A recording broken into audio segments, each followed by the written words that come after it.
Good afternoon, everyone, and welcome to First Canada Live. This is a show where we talk about we talk about what's going on with the world of robots here in First Canada, and just trying to bring our community together. I am your host, Karthik, one of the MCs for First Canada, and joining me today is our co-host from the First Canada Youth Council, Adalia from Team 771. Hey, Adalia, how's it going? I'm good. I'm doing good, thanks. Thank you so much for having me. So thanks for agreeing to co-host the show. Why don't you tell the audience a little bit about yourself? So my name's Adalia. I'm in grade 12 on Team SWAT 771 in Oakville. I've been a part of First for 5 years, and I've joined the Youth Council this past September. That's fabulous. We'll be learning a lot more about Adalia, hearing from her all throughout the show. So what do we have today? Well, it's a power-packed show. We have a team profile on Team 610, Crescent Robotics. That's right, you get to see their telescoping arm in all its glory and all the details from there. We also have a very special segment. We're bringing on the merch master, Swaggy P, Paul Keenan. You know him from the swag tables at all our events. We're going to be doing a Kahoot trivia game where you can win all sorts of prizes. So if you want to get ready for the Kahoot's going to be happening at kahoot.it or open up the Kahoot app. And the pin for the game is 3373,980. We'll be bringing all this information into chat and back up on the screen, but that's going to be in about an hour. At around 1:30, we got another team profile, Team 7480, the Machine Mavericks, rookie all-star last year, super sophomore this year, and we're going to learn a little bit about their team and their robot. And our first segment, we're doing story time again. It's going to be with Team 2706 mentor, Gabby, who's also one of our Ontario LRIs. So throughout the show, if you have questions you want to ask of any of our panelists, any of our guests, want to know what's going on, just dump them into chat and Twitch, interact with everyone there, keep it positive, keep it professional. It's going to be really, really good. And remember, we're here to have some fun and kind of celebrate the excellence in our community at this interesting time for First. So just make sure that, you're just enjoying yourself, and we'll have a blast. And speaking of a blast, it's time for our first segment, story time. So I'd like to introduce an alum and Dean's List finalist from Team 2994, mentor from Team 2706 Merge Robotics, and an Ontario lead robot inspector, Gabby Genereux. Hey, Gabby. Hi, everyone. Hi, Karthik. Hi, Adalia. How are you doing today? I'm good. I think I'm finally starting to get used to being at home and working from home and all that kind of stuff. So I'm doing good. Well, thank you for joining us here. Thanks for coming on to share your story. And let's start off from the top. Gabby, where's your first journey? Where did it start, and where has it taken you to? Sure. So I started when I was in grade 10. So as you mentioned, I'm an alum of Team 2994. So I joined them based off of recommendation from some friends of mine in high school. Prior to starting robotics, I didn't really have any strong hobbies. I didn't like playing sports. I was not creative or artistic. And so I spent a lot of time thinking and wondering in my life, am I ever going to find a hobby that I will enjoy as much as all of my friends really love doing art, or as much as some of my friends love playing sports. And I wasn't a very technically inclined person. I was never one to dabble with technology sort of at home on the side. But I joined sort of on a whim based just for fun. And from the first meeting, I was absolutely hooked. I was into the whole thing. And I joined the software sub team. So I joined them and learned, some software stuff, but then I also poked around a lot, and I learned some mechanical stuff, and I learned some design stuff, and I did some business stuff. So I sort of went all over the place. And I also, that was when I joined Drive Team. So I joined as operator. And it was very apparent from our first competition that no one should have made me operator. It was not cute. I vividly remember, even to this day, this was back in 2012, accidentally shooting one of those foam basketballs just right over to a ref. And it hit him just square in the face, and I was mortified. And yeah, so I was not good at operating, but what I did find that I really enjoyed about Drive Team was the strategy stuff behind it. And so after my first year, I went on to become drive coach, and I went on to become team captain of Team 294. And then I graduated high school and went back to mentor 294. And then they took a bit of a hiatus. So myself and a couple of other mentors from 294 at the time went off to start 2706. And I've been mentoring them ever since. So I do software and electrical, and I still do drive coach with them as well. Very cool. Yeah. So that's an amazing first journey. What's your proudest moment from that whole timeline? I think my proudest moment would be when I got awarded Dean's List finalist. Obviously, I feel like I don't have to say it, but it's like everyone gets really excited about that. But for me, it felt like it wasn't just being recognized for the fact that I was dedicated and I put in a lot of hours, but that I was being recognized for all the emotional aspect of all the passion that I had for the program and how much I felt like it really changed my life. And so it was really nice to be recognized for all of that. And even now, one of the things that I've been doing since I started being a mentor is spearheading and writing all of the Dean's List submissions for all the teams that I do, that I'm on. And I have gone around and helped other teams, start their submission journeys as well, and coach students to go into the interview, because they introduced the interview when I was in grade 12, so the year that I won. So I had friends that were younger than me come up to me and be like, oh my God, like, what's the interview like? Like, is it scary? What kind of things do they ask? And so that sort of snowballed into me coaching students every year to like prepare them for the interview. And yeah. That's kind of cool how cyclical the whole thing is, where you were a Dean's List winner, and now you're writing Dean's List submissions and mentoring other teams and other students on their Dean's List process, which is all really cool. So, we call this segment Story Time, and the whole thing is, we give our guests an opportunity to tell their favorite or, any first story that they want to tell. Gabby, what do you want to tell us about today? So I thought a lot about which story I wanted to tell, because I'll be honest, like, I have so many different stories.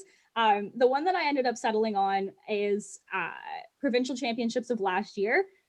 So we sometime last year we had finally settled on getting a district event at Carleton.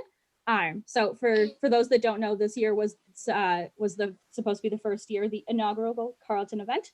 And myself and a whole bunch of other alumni in the community had put in a lot of effort and spent a lot of time trying to get a district event in Ottawa, because not only did we want to grow first in Ottawa, and one of the best ways to do that is by getting people to see an event, but I also selfishly wanted an excuse to bring all of my friends to this thing that I love so much, and show them what I think is actually the coolest thing ever. And so they decided they were going to announce it at district championships. And last year, my team had nominated me for the Woody Flowers Finalist Award. And so they had all of us up in the VIP lounge, and I was sitting with Dorothy Byers. And as soon as the dean from Carleton came on, like, I just started crying, and she's like, oh my God, why are you crying? And I was like, I'm just so excited. Like, it felt like one of those things that I had been wishing for and dreaming for like the better part of a decade had finally like come to be true. And I was so excited I could barely contain myself. And yeah. Yeah, I mean, that's definitely a relatable story. I think back to the first time we had an event at Waterloo, and it was the same sort of feeling for me. It was like, this is, for the longest time, Waterloo was kind of like my non-robot space, because there was no robots there or anything like that. And so it was really cool to kind of bring those worlds together. And like you said, have my friends from on campus who had only heard me kind of talk about this stuff come and see it all in person. Yeah, exactly. So moving a little bit away from first, where did you go to school and what did you study? And why did you choose to study that? Yeah. So I got my bachelor's degree in software engineering at Carleton. Surprise, surprise. And back in 2018. And it's funny, if you had asked me like in middle school, like, or if you had told me like, oh, you're going to be a software engineer, I would have been like, no, I'm not. And that's not going to happen. I had never been exposed to it all. And then it wasn't until I joined the team and I started working with, the software mentor that we had. And every once in a while I would ask him, I'd be like, hey, like, what is your job like? Like, what do you do? And he would explain like little bits and pieces to me. And I was like, that's it. That's what I want to be. I want to be a software engineer. And I was very, very fortunate to be able to receive my Iron Ring from said mentor when I got it back in 2018. And him and I now mentor and have been mentoring alongside each other on Merge since we started. So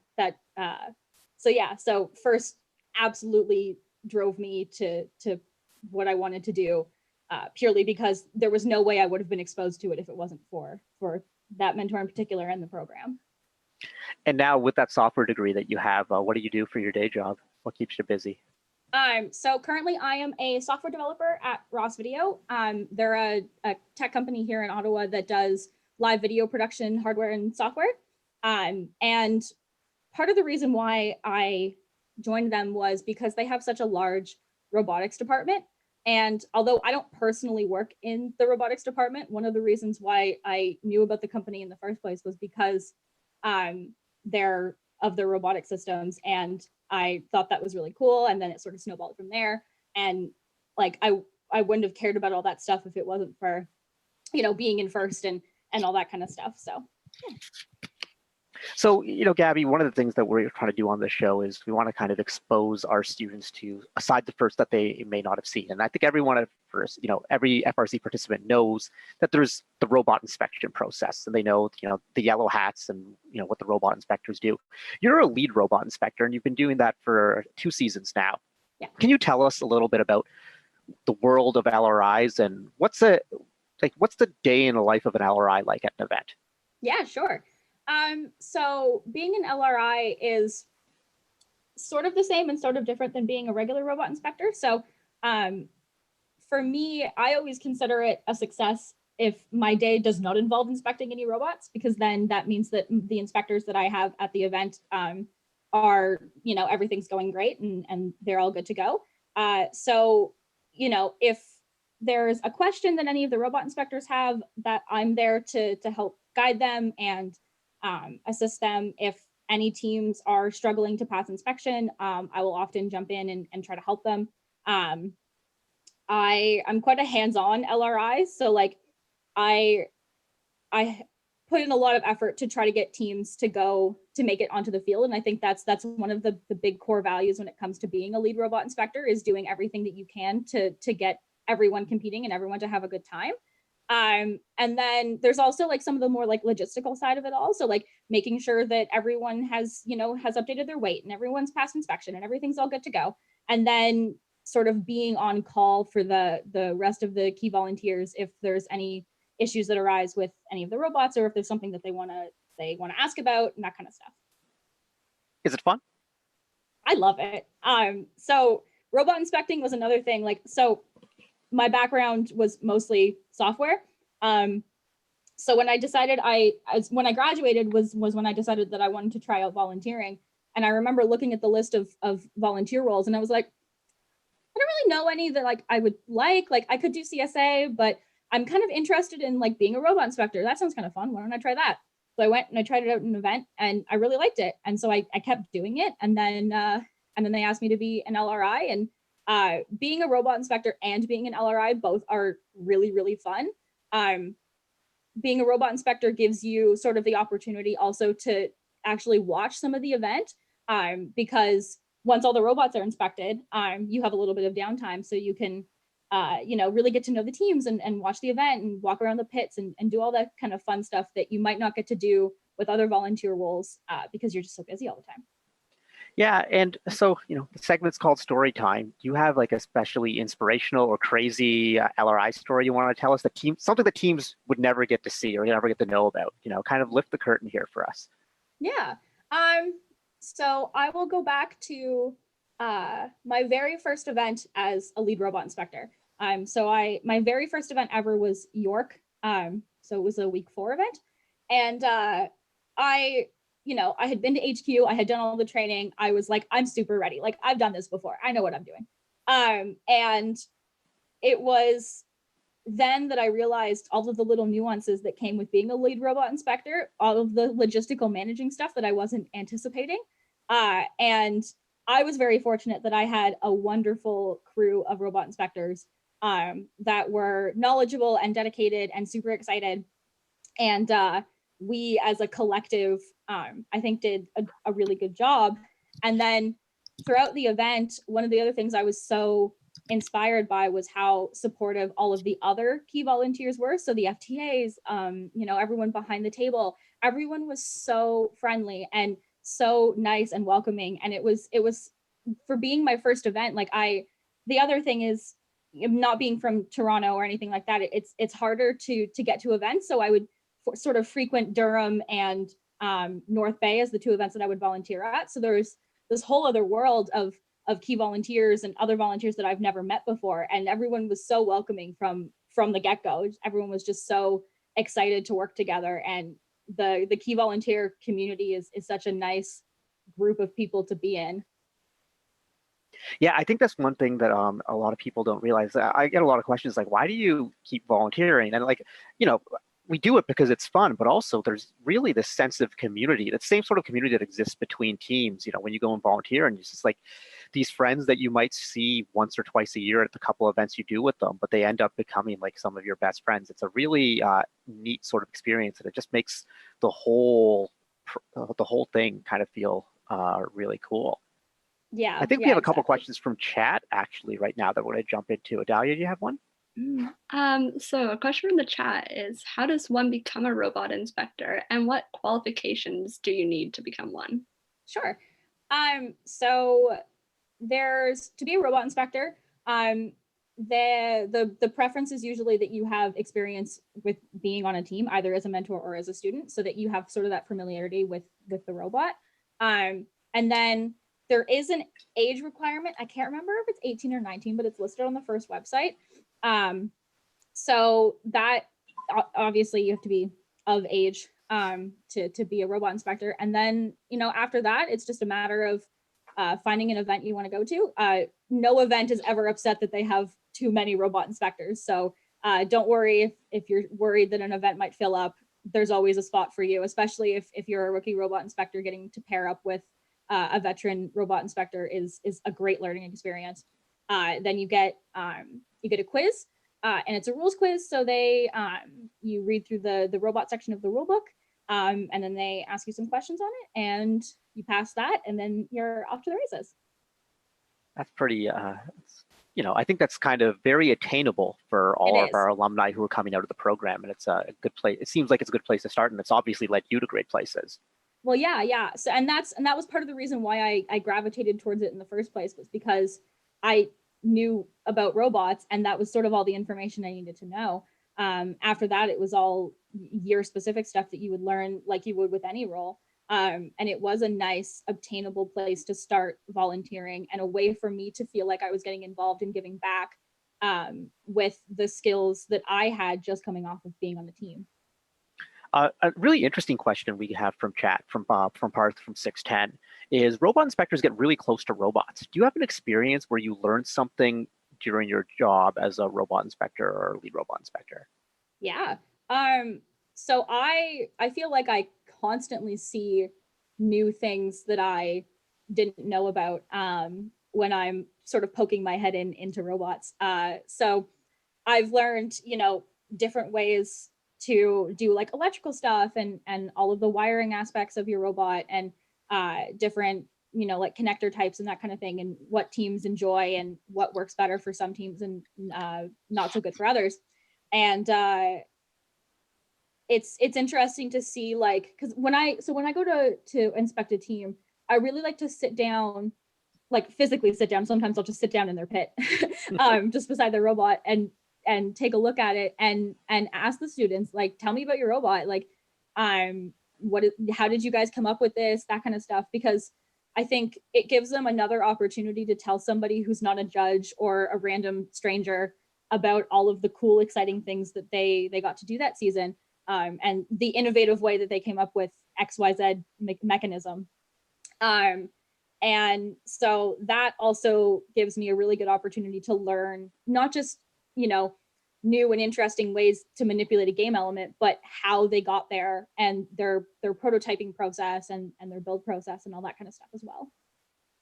Yeah, I think at these competitions, like, there's just so much to be learned from the teams, and I think a lot of people forget that, like, the learning just doesn't stop, and like that's kind of why I just been enjoying First Canada Live with these team showcase and team spotlights we've been doing. It's like you get to hear 20 minutes of information from teams. But I guess to think about it, like the robot inspectors do that pretty much every team they inspect. So that's pretty amazing.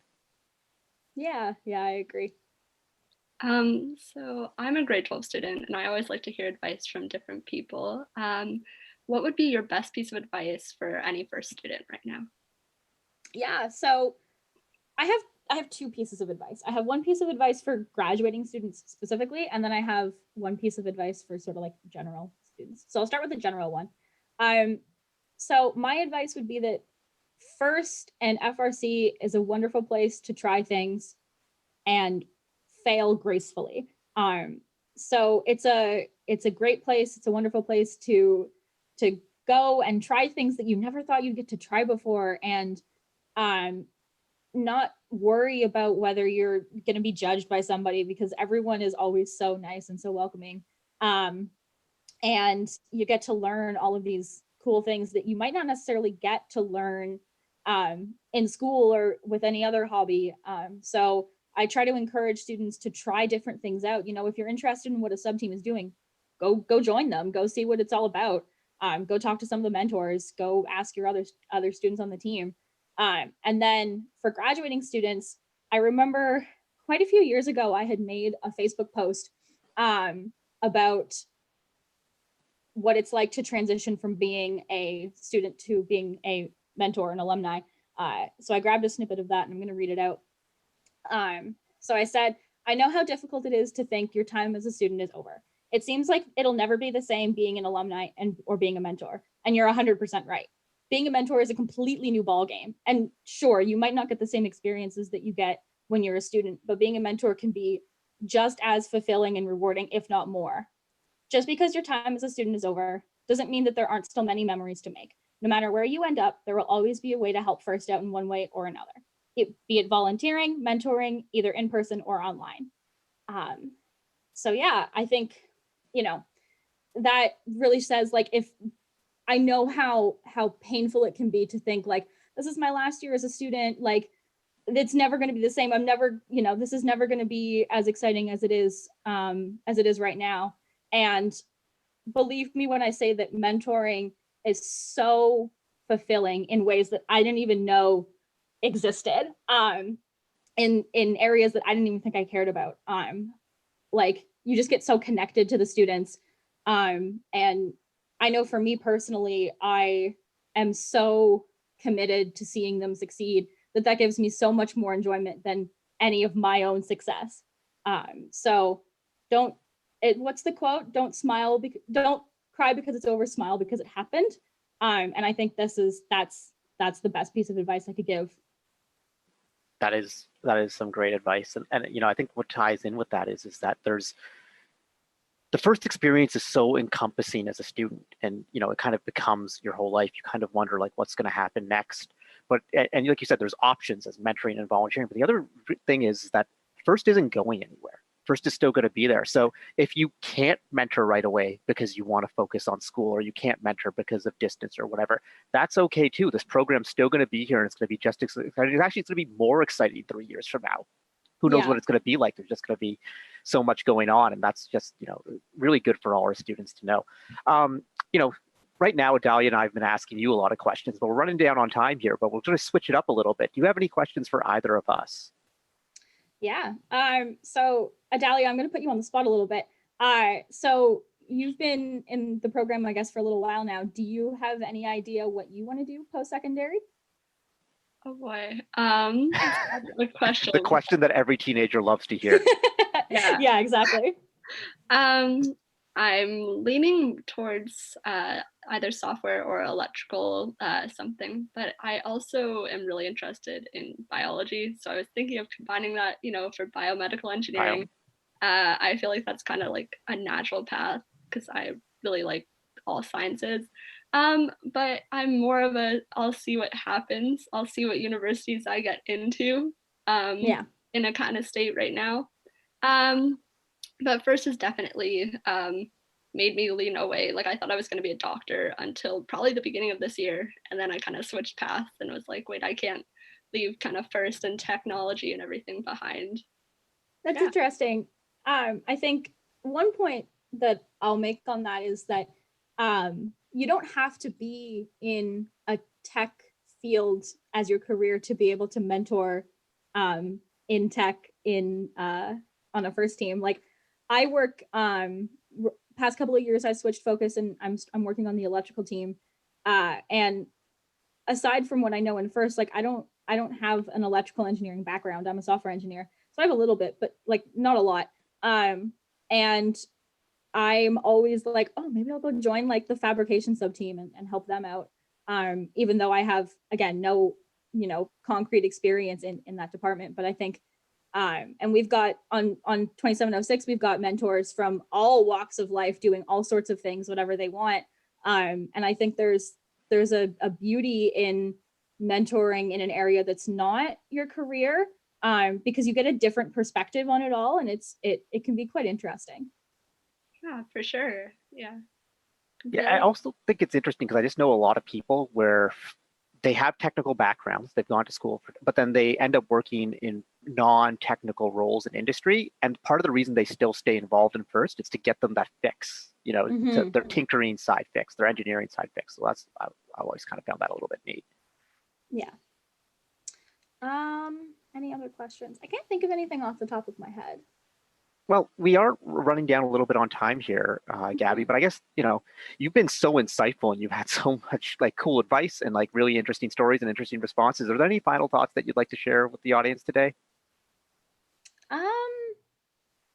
Nothing that I can think of. Just, I think one of the things that I learned and that I want to pass on to others, and this sort of touches on the point about how I became a robot inspector in the first place, is like there's so much value in expanding your comfort zone. However you decide you want to do that, different people have different comfort levels and how much they can push themselves. So but try volunteering at an event because you're curious about it and you want to learn how that role is.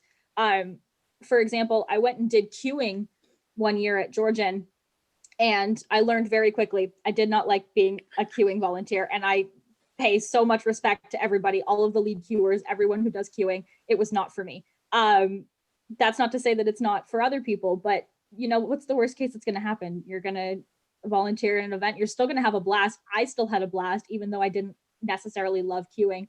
And you'll just learn that that's not the role for you. Try things out. Thank you. That's another piece of wisdom. We should have a segment called Gabby's Wisdom, Words of Wisdom right here. Adalia, any closing thoughts for Gabby? Thank you for being here. You're right.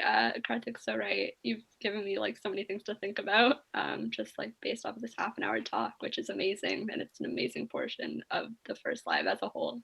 So thank you. Yeah, thank you, Gabby, so much for being on. Thank you so much for what you do as a volunteer, what you do as a mentor, what you do in the community, just supporting others like that. You're like a total rock star in our community and a source of inspiration. And, and like my condolences that we didn't get to have the Carleton event this year, but something will be happening at some point. And it'll happen. Exactly. So, I hold on all of my faith in the fact that we will have a Carleton event. It just is not now, and that's okay. Thank you guys for having me. Yeah, no problem. So thank you, Gabby. And we're going to get ready for our next segment, Team Showcase with 610. But before we do that, a word from our sponsors.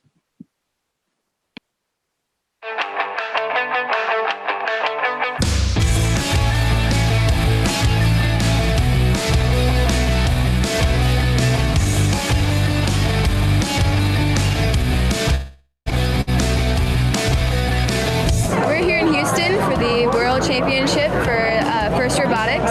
We're Ursuline Robotics. We are from St. Louis, Missouri. I am one of the drivers of two. I control the elevator and the gripper for our robot. I'm excited, but I'm still nervous. And it's really until like I walk out onto like the field to help set up that my nerves actually like calm down. My favorite parts are the matches, just because it's so much fun and you get to interact with so many other teams and you get to see what you built working. We have one primary scouter. She sits in the stands watching the teams, see what they can do. We figure out what everyone's best at and figure out a good game plan. I'd say we're probably best at hatches. We have been pretty consistent and pretty fast at that, and we've had lots of practice with it. My favorite thing about First Robotics is the teamwork. You know, we're working with people from all over the world: Mexico, Canada, Japan, Australia, Turkey. Robotics is really one language, but it doesn't matter what language you speak, robotics is robotics. I can go over to a team that doesn't speak English and they can help me with it. So it's crazy cool. We all have to work together in order to get it to work, and so that's a really satisfying feeling.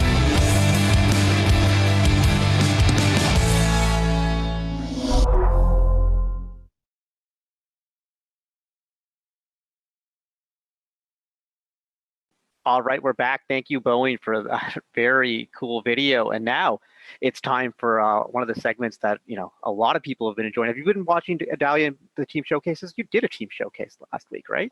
True. I was a part of one, and I've been watching all of them. They are one of my favorite parts of First Live for sure. Yeah, so I'm pumped to see this next team. So introducing Team 610, Crescent Robotics from Toronto, Ontario. They've been involved in FRC since all the way back in 2001, celebrating their 20th season this year. They've won 17 blue banners, including the 2013 World Championship, and most recently, the 2019 Durham College District event. So I'd like to welcome our guests from 610.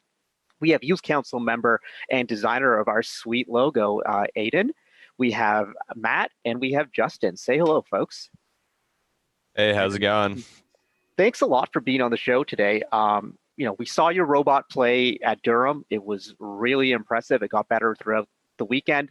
And I think everyone's just curious to learn, to see what's under the hood. So why don't you take it away and tell us your story? So I guess we'll just get started off.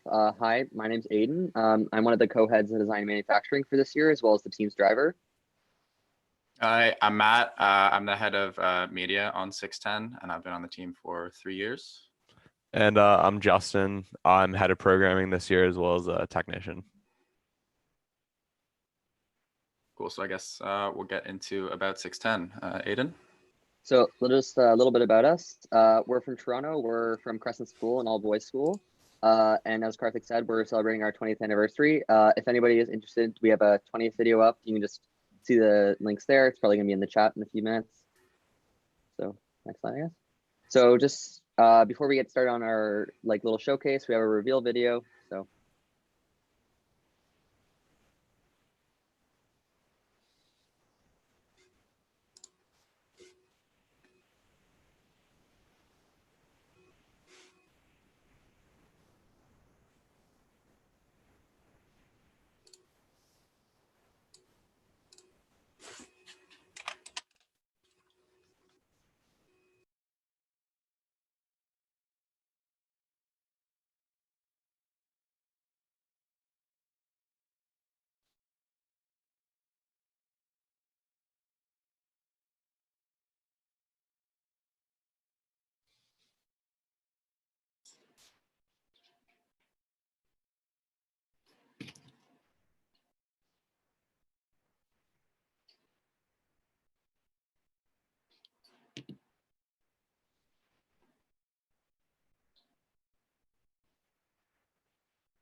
All right, we're back. The video was amazing. No audio there, unfortunately. That's okay, but video, so before we even get into your presentation, how does 610 keep coming up with such amazing reveal videos every year? I feel like aside from 118, you were the cream of the crop in the world when it comes to these videos. I mean, we like to pass on, all the guys that make the videos in the previous years, we like to sort of pass on our knowledge to those guys. Often we'll have 2 or 3 main people doing all the filming and the editing, but we'll bring in some younger kids and sort of show them the ropes in terms of making the video and storyboarding, picking music, editing, and, just working through the video in general, just trying to pass on that knowledge so that we can keep the good videos coming for everyone to watch. Yeah, they're super cool. And we're gonna play that video at the end of your segment again, just so people can feel the true experience with the audio, because I think everyone knows that one of the coolest parts of any reveal video is the music. It totally makes it. So dive on in. Tell us about your strategic process. So just a little bit of how we run at the beginning of each season. So after the game reveal comes out, we all basically head home right away. We review the rules, and then we come in the next day to do a rules test that our head of strategy as well as some of the mentors work on. The main reason we do this is because we want to make sure everybody has a clear understanding of what our robot can be. Also, it will like help guide our design meeting. It's not very helpful when people are suggesting, why don't we build an elevator, and then all of a sudden people are like, oh wait, but it can't be higher than 45 inches this year. So that's one of the things that we do when we're guiding our meetings. We make sure that everybody has an understanding of the game as well as the rules. Next, we make our 90% score match breakdown, which we have a slide on next. Oh wait, just one back, sorry. And then after the 90% score, we make our needs and wants list. This helps guide our different subsystems, as well as helps us make major design decisions early in the season, as well as this is where we decide on things such as like what type of robot we want to build. This year, the biggest debate was a tall versus a short robot, which we'll talk about in a few slides. So next slide, I guess. So here's our 90% score. So basically our 90% score is the score we need in order to win 90% of our matches. So we go through second by second of each match, and we determine what we think is the score that we need to achieve, as well as what aspects of the game we need to play in order to win 90% of our matches. Hey, so, Aiden, just to be clear, is this the score for your robot or for the Alliance? This is the score for our robot. Okay. Obviously, you were at Durham as well as many people are there. We don't obviously achieve it necessarily at our first event or at by the end of the season, but this is what we deem, if we are able to achieve this with our robot, we would win 90% of our matches. So this is what guides our design. It helps us prioritize and allocate resources towards what we want to build during the season. So as you can see here, we said we needed to be able to have a good auto. We needed to be able to pick up and shoot balls, as well as we needed to do part of the control panel and climb. So that really dictated what our robot was going to look like. So this next slide.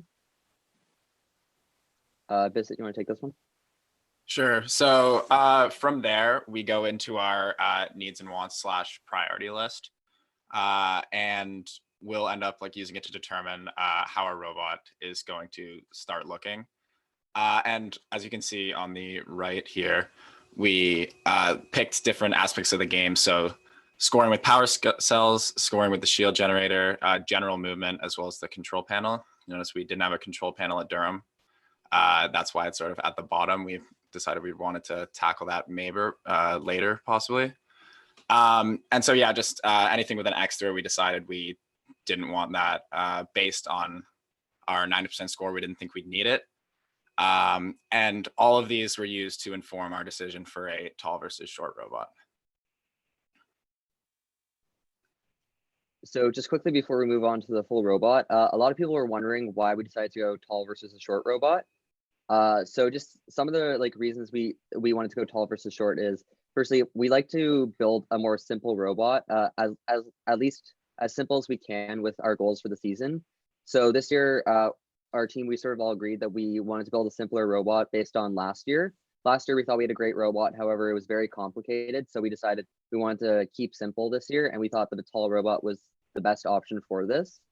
So after going through our 90% score, our needs and wants list, we sort of determined that having a short robot would be better, for example, for things such as movement, but it also wouldn't increase it would be a detriment towards our scoring ability, as we were able to prove through our prototyping and testing.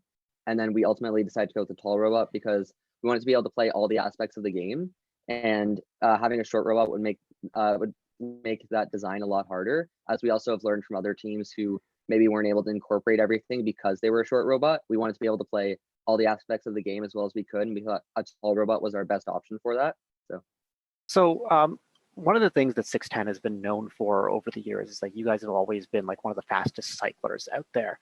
And so I was surprised when you had a tall robot, not because you definitely, all the simplicity stuff makes sense, but typically teams who cycle well can go anywhere on the field. So when you were making that decision to go tall and understanding that you were giving up the path through the trench, How did you make that decision, and how did you reconcile that? Well, I think in general, we wanted to have, like, as you said, fast cycle times is sort of something that 610 prides ourselves in. And that doesn't necessarily mean like going a super long distance super fast. So I think our idea was we wanted to shoot mainly from behind the trench. So it's literally just that 12, 15-foot cycle, all that you have to do. However, of course, with the issue with the balls and them getting pretty beat up at competitions, that obviously changed. But I think as we saw at Durham, I want to call it 188 specifically, like they were super, super fast at going through the middle. I think they proved that you don't necessarily have to go under the trench to get from one side of the field to the other super, super fast. Yep, that makes sense to me. One of you want to take it away? Thanks. So just next slide again. So here's just a little bit of a breakdown of our robot. So we just have all of our different subsystems labeled. So some of these names are pretty straightforward. The diagrams here are more for things such as the intestine, which may not be obvious.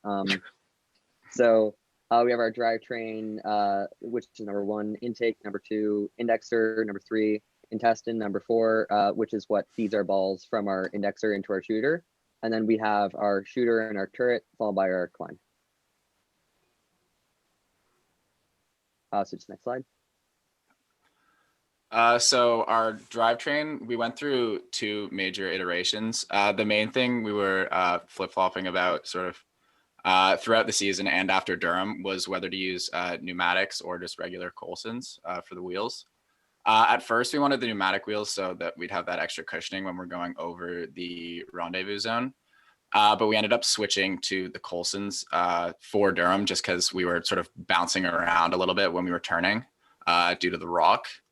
As well as this, in the second iteration there on the right, we ended up going to the belt because we were having issues with the chains. They were pretty heavy. And if we go to the next slide, another Matt, thing caused... As you're jumping ahead slides, just want to know how much drop did you have on your center wheel, just for the audience? I'm not sure, but it didn't end up being quite enough. Yeah. Okay. So just a quick thing on the chain. I'm just going to jump in about that. The biggest issue we had with the chain was the chain kept on falling off, and we did snap a few chains as well as a few sprockets did lose a lot of teeth. So that was the main reason for us going to belts. Yeah. And here on this next slide, this happened in our second semis match at Durham. The bearing exploded. Bearing balls going everywhere, messed up the gearbox as well. So we would have definitely had some issues there.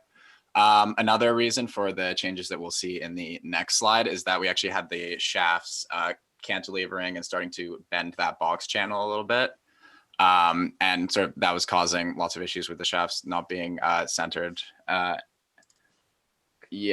so, for our final design, what we were going to change for Waterloo, well, just like in general, sorry, I probably should have started with this, but our drivetrain's 2-speed, 15 feet per second in high gear, 7 feet per second in low gear, belt driven, just your classic 6-wheel West Coast drive. And we did switch back to pneumatic wheels because we did make some changes. The old drivetrain, the box channel was 1x3. We actually switched it to 2x3 just to sort of fix this cantilevering issue with the shafts. As well as we lowered the bumper clearance to stop the bumper clearance from the ground to the like the bottom of the bumper to stop balls from getting under there, as well as increase the clearance from the actual drivetrain itself, so that if a ball did get under there for some reason, we wouldn't get beached as easily. As well as at Durham, we were actually scraping against the rendezvous a little bit. We didn't sort of account for that clearance, so we increased that a little bit. So we'd be able to get through that rendezvous zone much quicker, given the fact that we can't get under the trench. Matt, you said you used 1x3 on the drivetrain. Is that 16th wall or 8th wall? 8th wall. Okay, cool. Where did you get that? It's not a super common size. I think we have a aluminum sponsor, and I think we probably got it from them. Extruded trim. Extruded trim, cool. Yeah. Yeah, I can see 1x3 being a really useful size to work with if teams had access to that. So your sponsor's really cool and be able to get you that. So here's our intake. So one of the things we do on 610 is we make sure that we always prototype all of our designs if they're like new to us, as well as if we need to test how they interact with different game pieces. So here in our first photo, we have our initial prototype. In recent years, we haven't done an over the bumper pickup. So we need to make sure that we are able to, that was able to be accomplished with this prototype. We were able to prove that with the prototypes, moved on to our multiple iterations. This was our final week 1 comp iteration, which you guys saw. Some of the issues we had with that were the balls got easily jammed in underneath the motor, as well as in the corners of the intake. As well, it allowed the balls to bounce out of the robot pretty easily, as a lot of people probably saw. We'd lose maybe 1 or 2 every so often going over the rendezvous, which was not something we accounted for. So then if you just go to our next slide.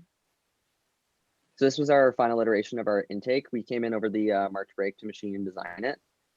So it's made out of 1/2-inch high density polyethylene. It's 3 balls wide like the original intake, has 2 rollers made out of PVC. And then we changed to a 4-bar design, which is the biggest change since after Durham. So the 4-bar design allows us to still have the same intake with the balls. However, when it retracts, it actually holds the balls in. So when we did a little bit of driving around, the balls were not able to fall out at all, which is very beneficial. Well, would have been very beneficial to our cycles. So just other things, it's powered by one Falcon 500 with a 4:1 gear ratio. And then, well, I guess I already said this, but this design prevents the balls from falling out. So here's just some pictures of our final robot with the intake on. We were lucky enough to be able to test a little bit with it before everything happened. And yeah. So next is our indexer. Our indexer was the biggest redesign of any of our prototypes on our robot. So originally we started off with a Mecanum indexer, which was mounted to the back of our intake, and it would allow us to move the balls over. Some of the biggest issues we had with this were the tolerances for the Mecanum indexer were way too small for us to design properly for. When we were doing this, if it was off by an eighth of an inch, it didn't work. It didn't function properly. As well, the grip on the Mecanum wheels was a lot. So we actually ended up adding painter's tape to them, as you can see in that lovely image right there. However, we weren't able to find a more long-term solution for that. So we ended up moving pretty quickly within the span of 2 days. We created a new prototype, which we called the caffeine indexer, as that was our biggest sponsor for this redesign. So this one was based off of credit to Rembrandt's 4814, I believe. So we decided to change to this indexer. The main reason for that was it had a lot less design tolerances, as well as we were able to have feeding into the center of our robot as opposed to the side of our robot, which was something we really wanted to do. So then if you just go to the next slide. Hey, Matt, I'm just going to interrupt you there for 1 second. Anyone who's trying to lower the friction on the Mecanum rollers, like you did with the painter's tape right there, I really recommend Teflon tape. You can get it from McMaster. It's adhesive backed. It's super thin. It's a little bit pricey, but like if you need to make a surface slick on any sort of intake, that's just a super useful tip. Just throwing it out there. Good tip. So here's our final indexer. So it indexes balls into single file into our intestine from being fed from the intake. Preferentially, it holds 2 balls and then has 3 in the intestine. Has the capacity for 5. It's belt driven with a 20-to-1 planetary gearbox and then a 2-to-3 belt reduction, powered by a bag motor. And then we have a backward spinning belt on one side to prevent jamming of the balls. Something we were very proud of was it actually never jammed once at Durham, which was a big surprise to a lot of us, since it was actually our biggest issue. Just days before Durham, we were not able to index balls every cycle or 2 because it would jam. So we had a bit of a design change after that. Yeah, and so these are our 2 intestine prototypes. Our intestine is basically just what we call the mechanism that was going to bring the balls from the indexer to the shooter. In our first prototype, when we were still messing around with the possibility of going short, we wanted to figure out how to make the balls do a 180-degree turn. And in testing that, we decided that we really just did not want the balls touching each other if they didn't need to be, because the stickiness of the balls, as soon as they touch each other, we had so many problems. And so we decided to sort of stray away from that in our second prototype, which is just 2 belts going up the side, bringing it up to the shooter, which leads, and we ended up going with that, leading into our final design. Again, just access storage, brings the balls from the indexer to the shooter. It's 1 bag motor at a 40-to-1 gear ratio. And those, or if you go to the next slide really quick. Thanks. Those 2 blue wheels, those compliant wheels, that was actually one of the issues with us jamming right before Durham. We ended up taking those out. And we realized that the balls were able to hit that bottom part of the front belt pretty easily and then bring it up into the indexer. Just moving on to the shooter, we messed around with 2 different shooter prototypes, a double wheel shooter and a flywheel. We ended up going with a flywheel just because the double wheel shooter, we really liked the speed and the range we were getting from it. But we found that the balls were floating around a lot because they didn't have the backspin that a flywheel shooter would give you. So we ended up going with the flywheel design. And some people may recognize that second prototype because it's actually our 2012 shooter with an adjusted angle and gearbox and compression. So that leads into our final design for the shooter. Unfortunately, it doesn't show it in this photo, but I think something unique about our shooter is we have 27 passive rollers going along the back of the hood. And the reason we did that is because we were planning on shooting from behind the trench, we wanted to have as much range as possible. And so that converted some, but not all of that backwards rotational energy given by the flywheel into that forwards energy, sort of just to maximize our range. We actually used lunacy wheels for a little bit during Family Day weekend. I know some people were fans of those. There was a question in chat, actually, why are lunacy wheels the best wheels? Well, the reason we picked the lunacy wheels, like to start with prototyping even, is just because they're made of plastic. We thought they would wear a lot less than the Coulson wheels. And we didn't necessarily think we needed that rubber surface from the Coulson wheels as the balls were pretty sticky themselves.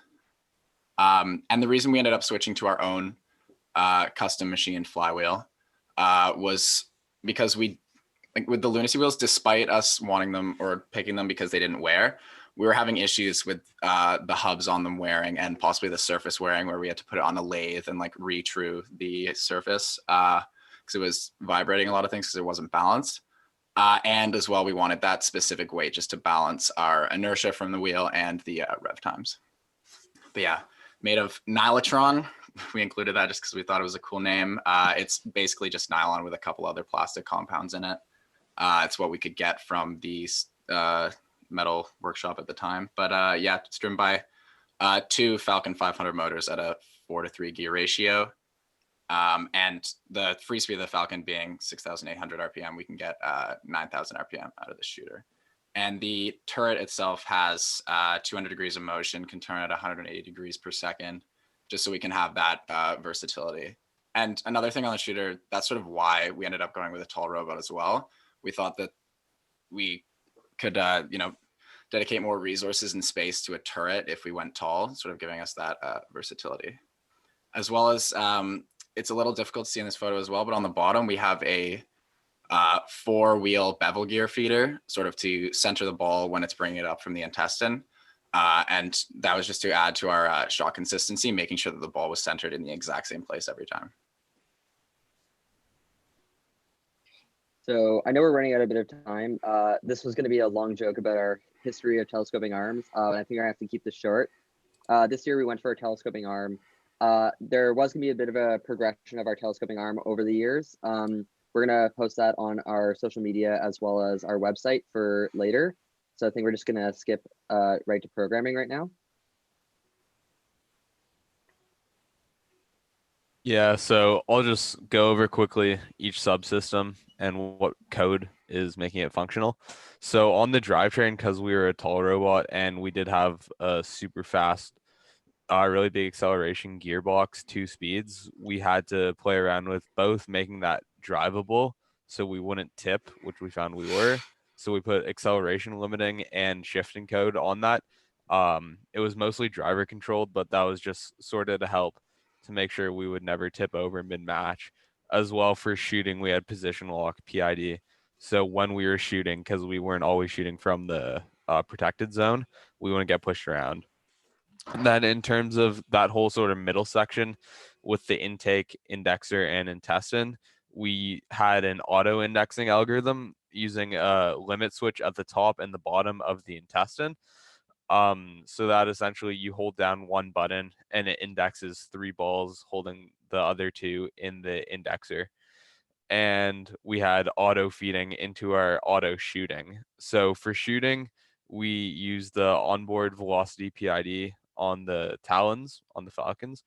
And we had a bunch of presets, which the operator would pick for different shots from different locations on the field. So he would just push a button for that preset, hold down the auto shooting button, which would rev up the shooter to that preset, use the vision to center it. And then once we got there, the driver would press down his button and it would feed the balls through. So we'll keep going to the next slide. For the telescoping arm, we essentially it was manual just because we didn't know how many times we have to go up and down to balance ourselves. So we had a digital input on the bottom acting as a limit, and on the top, just to make sure we never overextended, we just use the encoder counts, really handy with the built-in encoder on the Falcon 500, and ratchet engagement and disengagement so we could stay hanging after the game ended. For vision, we essentially, like most teams, we just had auto aiming, and this year we used a linear interpolation from 2 different, I guess, distances, one from the farthest left we were going to go and one from the farthest right we were ever going to shoot from, to sort of give us a better interpretation of the target. Hey, Justin, I don't mean to cut you guys off right now. Unfortunately, we are running a little bit in time. So what we're going to recommend is that there's been a lot of questions in chat. And so I think, after this segment, if you guys want to just kind of engage with the chat there and kind of answer some of the questions. But one question we were getting repeatedly was, people want to know, what was the plan for your control panel mech? I'm not sure why people are so interested in the control panel at this point, but you want to give the people what they want. So was there a plan to get a control panel mech on your robot at some point? Yeah. Yes. So we actually have a design that was fully CAD'd. All we were just waiting on was machining 2 pieces. Everything else was assembled and ready to go. Mainly, we were just waiting on our weight. We decided to allocate our weight towards other parts of the robot when it came down to it. Just before everything happened, we came in at 120, and the control panel manip was around 2 pounds, I believe. So we actually probably would have added it for Waterloo.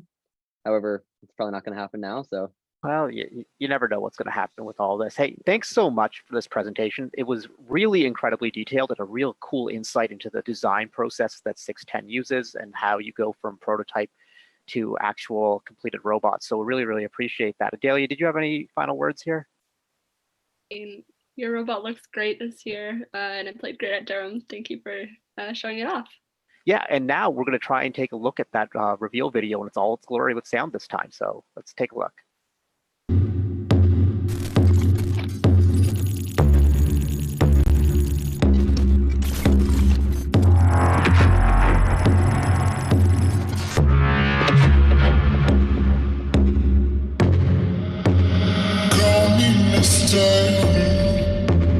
I mystify, don't filter.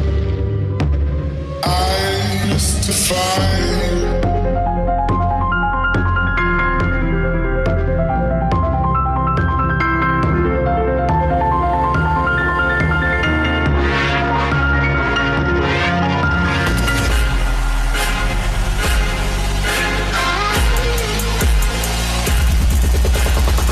And now I'll rise above you.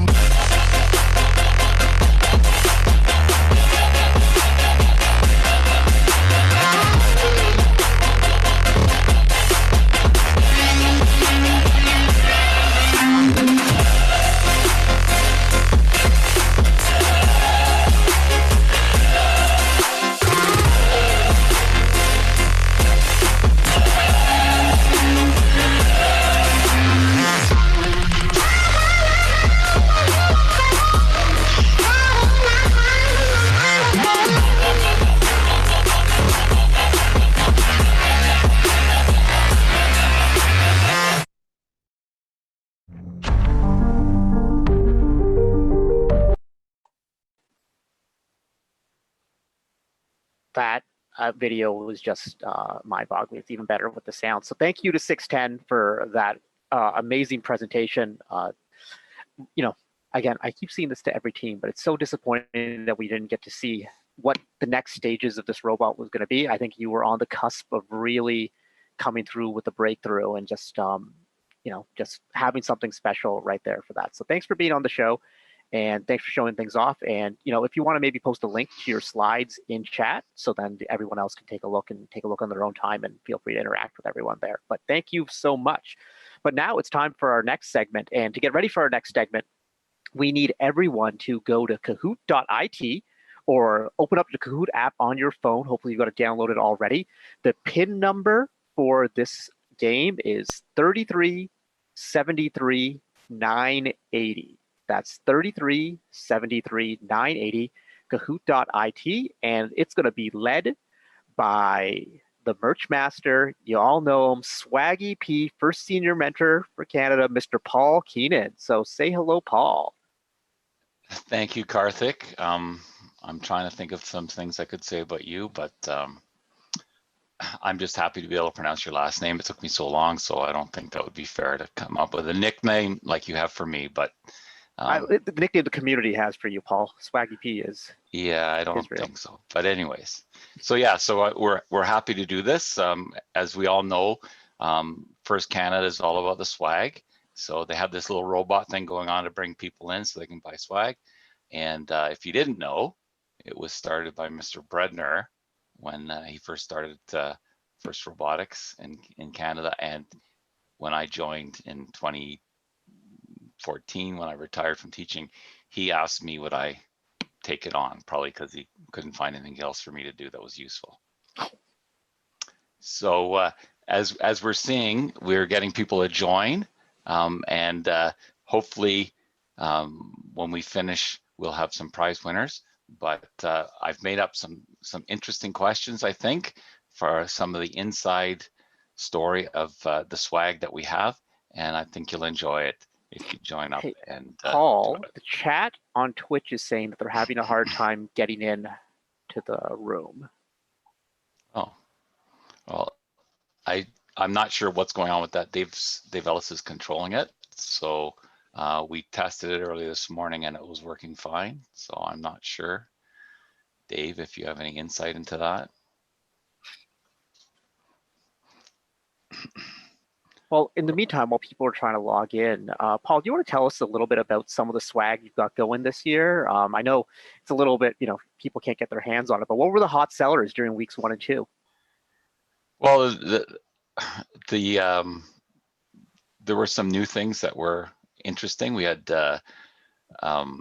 keychains that were based on the pin that we had that we're giving out. So we were selling keychains because we got a lot of people who were interested in that. We had some requests from certain people, like the head mentor from 1310. Lisa wanted some blankets, which we got. And any day now, we were expecting to sell one of them, but that hasn't happened yet. Wow. We had another request from her for moleskin books. I think you saw some of them. I did see the moleskin books. Those were fancy. Yeah, and any day now, again, we'll sell one of those.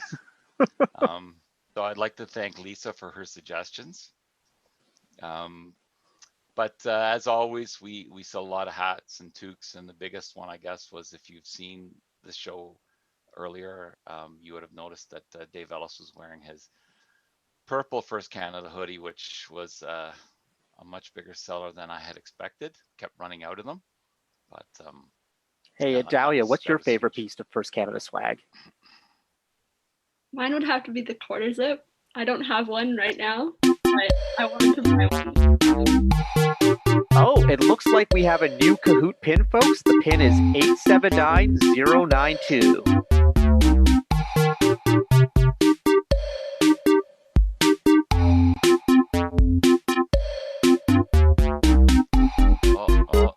Now it seems to be working. There we go. The people are joining in. Okay. Blue Buffalo. Whoa. Are these names like randomly generated, or is everyone just picking weird animal combinations?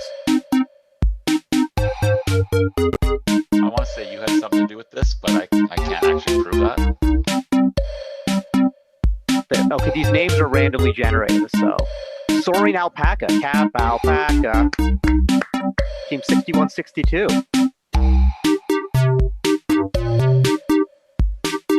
We have a lot of players. We do. I'm a little bummed out that I can't play. Adalia, you and I are on the sidelines here. Well, I'm sorry now I didn't put in a question about the first baby that you kept stealing last year at Western. Okay, hold on. I did not steal your first baby. I just put the baby to sleep because it was a little bit creepy. I think you had a co-conspirator on that one too. I won't. I'm not a rat. I'm not taking anyone down with me.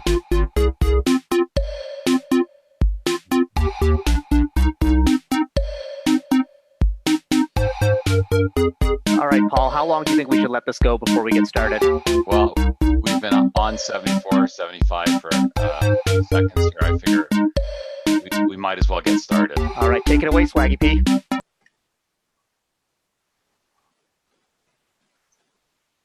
Okay, 23 questions. 23 questions. Okay, here we go. What is the newest color of...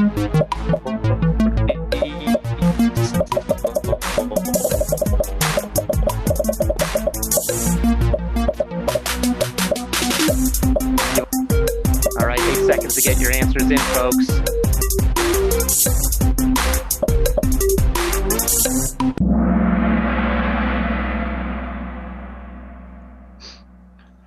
"45 people with the right answer. The purple hoodie."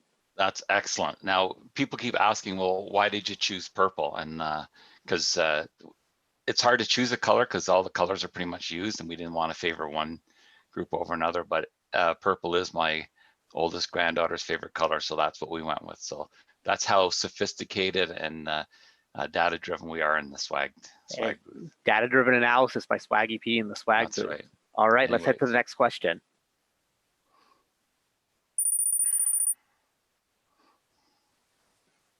Ooh, Smiling Duck is in the lead.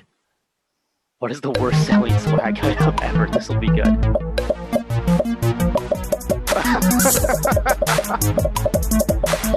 Hey, Adalia, which of these would you never buy? I think it has to be the chip clip. Yeah. Maybe the bath.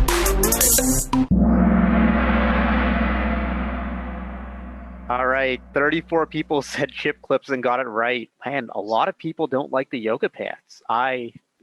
Yoga's in right now. Yeah, not so much those pants, but all of those were poor selling items. The chip clips, typically that's maybe you don't know this, Karthik, or Adalia, but that's one of the first rules of the swag booth is we don't talk about chip clips. But it's Fight Club with chip clips. I know Mr. Bredner loves to talk about them and to push them. I constantly get emails and notes from around the first world, surprisingly enough. The people in the States are pestering me constantly about the chip clips. I'm not sure how that's getting out, Karthik. That might be my bad. Some suspicions. Yeah, well. I think so. All right, let's go to our next question. Let's try and blaze through this right now. Sure. Bold Puffin up into the lead. Oh. All right, which event has been the biggest selling event? Every year. Every year, one event sells more than all the others. I want it to be Waterloo because, water, water, water.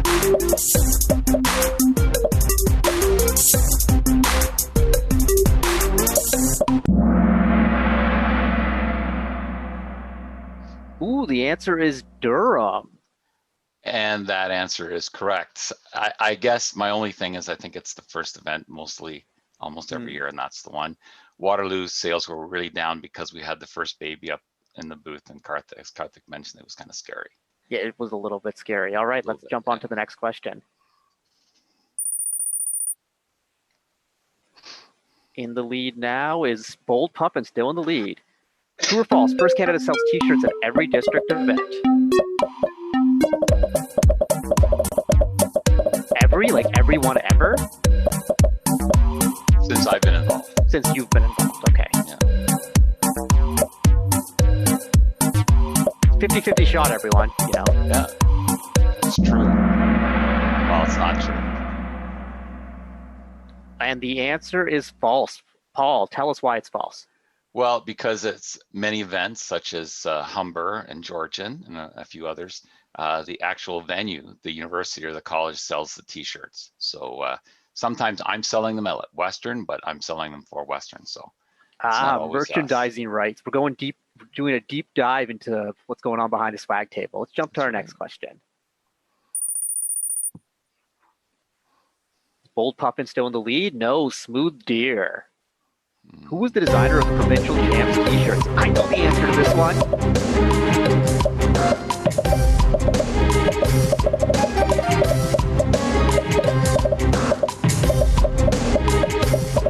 The answer is going to be so pumped that they got a shout out on the show.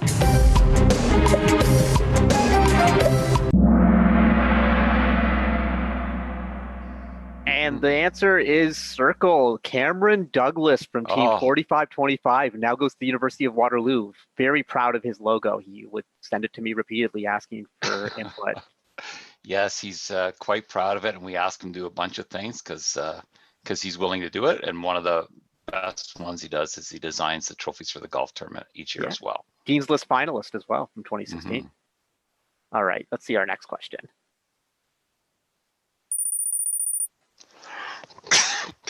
In the lead, Smooth Deer, 5 in a row.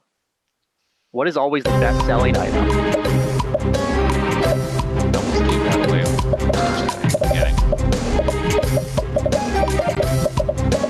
Oh, look at this. It's revealing itself. This is really not suspenseful. Maybe that's a bumper sticker.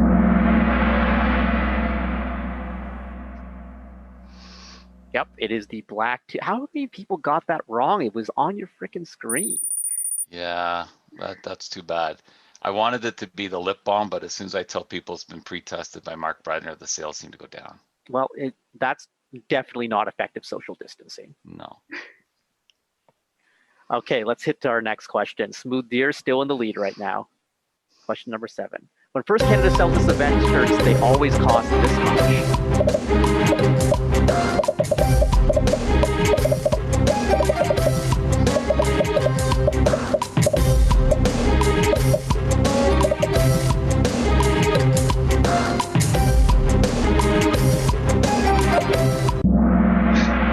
These are all really good prices for a shirt.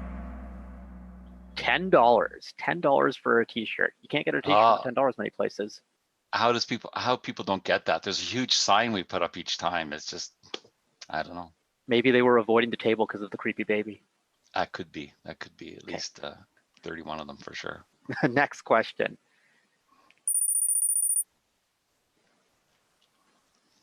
Amusing Deer is coming up on Smooth Deer. Battle of the Deer. What is this year's new ball cap color? And we never sold one. Camel? Oh, that's a story in and of itself. You wonder why they say camel instead of dromedar? Like, why does everyone care about camels just because they have 2 humps? Dromedaries are cool too. Answer is gray. Hey, aren't the gray hats the prize today, Paul? They are, in fact, the prize as chosen by Kim Cooper. So yes, gray. We just got them delivered just at Ryerson, and of course, we didn't compete. Okay, next question. Ooh, Diligent Yeti. I'm loving these names. That's a great name. Who could often be spotted at the swag booth? Really, kind of hiding out, really. Oh, the picture is being revealed. I recognize that face. That's a celebrity right there.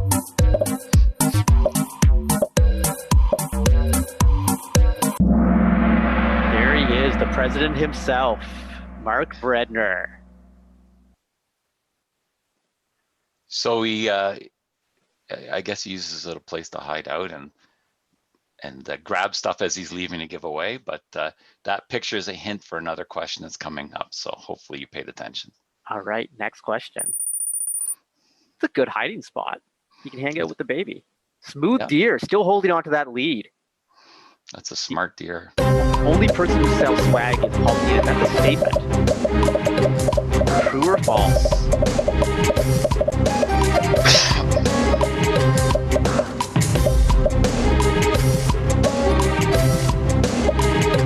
By the way, if you're one of the winners at the end of the show, make sure you take a screenshot and send an email of it to communications@firstroboticscanada.org so you can get your first Canada Grey hat.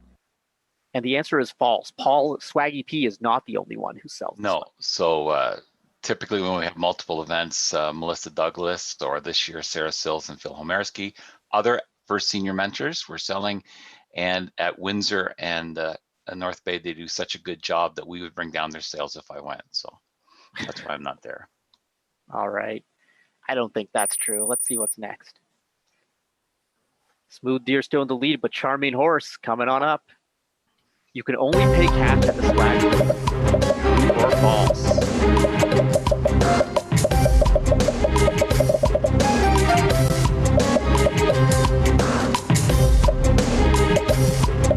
Oh, well, that's a fancy little thing you got there.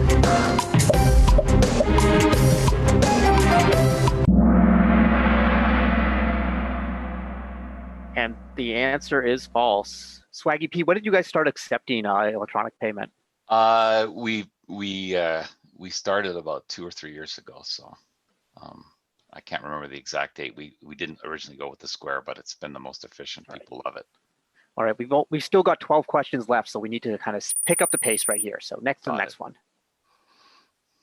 Smooth Deer still with the lead, 1,000-point lead. First Canada logo is on the right side. True or false?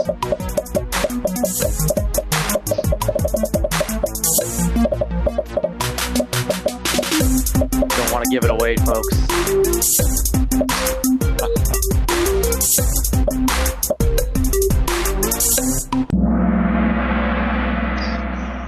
The answer is false. It's on the left side, folks.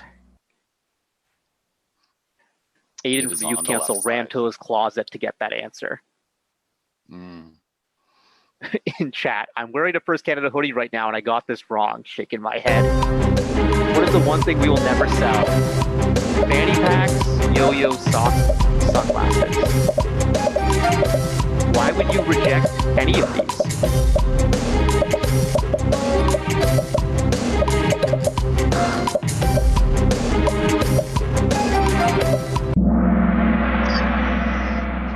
No fanny packs. But what's wrong with the fanny pack?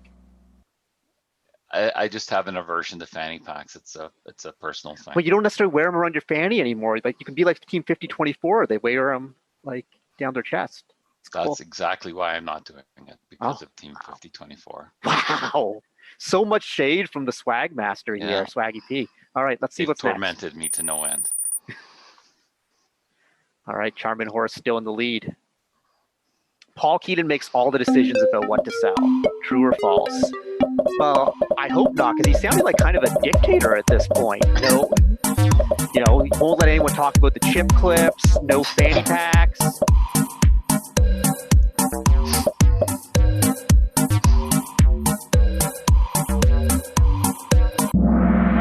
The answer is false. So who else makes these decisions, Paul? Well, Mr. Bredner makes a lot of those choices. Other people, Dave Ellis has made some of those decisions. Christine Lisa, Dubick, Lisa from 1310 apparently. Yeah, Shanika from FLL. So there's been a few. All right, let's see what our next question is. Who decided to order camel-colored caps? That's like a tongue twister there. Camel-colored caps. Vance, RT, Hobbins, or no one? These questions are getting really deep at this point. It was a hard quiz. Yeah.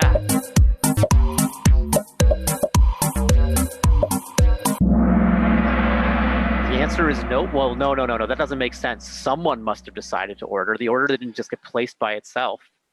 No, I sent an email to the person that sells them to us, that makes them, and asked for camo and spelled it out. And we sent these brown camel-colored hats. But maybe you got the camo hats already, but you just can't find them because they're camouflaged. You just can't see them. Yeah, that could be that could be point there. about the camo. Yeah. The box that you thought was empty might not actually be empty. I'll have to go through the garbage again, I guess. What is pictured below? Fishing lures, stronghold boulders, power cell earrings, or lemons?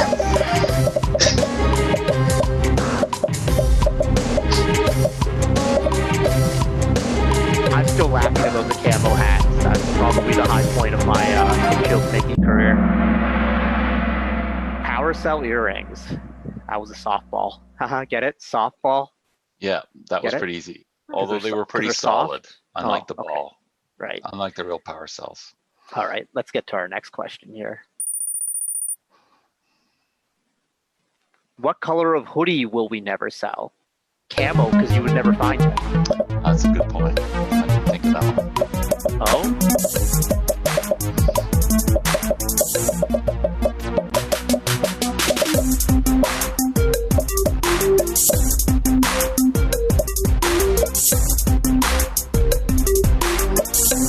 And the answer is red, and those aren't sold because that's the color of hoodie that the Dean's List finalists get, correct? That's exactly right. I was going to ask you if you knew, and obviously you But do. they used to sell them because I've seen people who are not Dean's List finalists with their own custom red hoodies, which I thought was really weird. Yeah, but that has been changed. Fakes, frauds. Okay, Mm, next. early adopters. Charming Horse, their lead's only down to 400 points. Which team also hit the swag booth with a boulder at Durham? Yeah, they shoot very hard. Oh, that could have actually hurt someone. They shot so hard that year.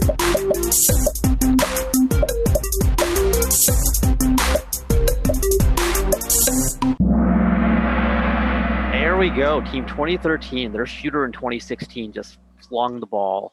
Yeah, Like I had crazy. actually asked them in advance would it hit me, and they said, "Oh no!" And the next game they played, hit the garbage can right in front of me. And the swag booth at Durham is pretty far away from the field. It is. It is. It's quite a distance. Yes. All right, let's see what's next. The Charming Horse's lead is only down to 34 points. What do we give to some mentors but not sell? Baby onesies, keychains, First Canada pins, pens. I don't think that this is going to fit any of the mentors. This seems a little weird. Unless you're going to explain why you give it football. Yeah. So many of our mentors now are at the age where they're married and have kids, and this is an idea of Mr. Bredner's, and of course he designed it. So that's what the first baby was advertising when it came to Waterloo last year. Oh, the baby actually had a purpose other than to be weird. Yeah. Okay, next. Oh, we have a new leader, the Agile Pelican.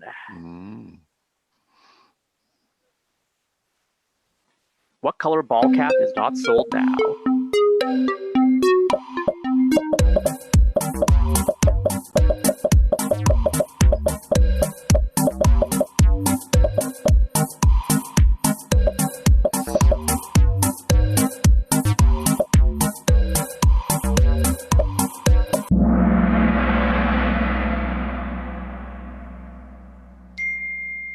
No white hats.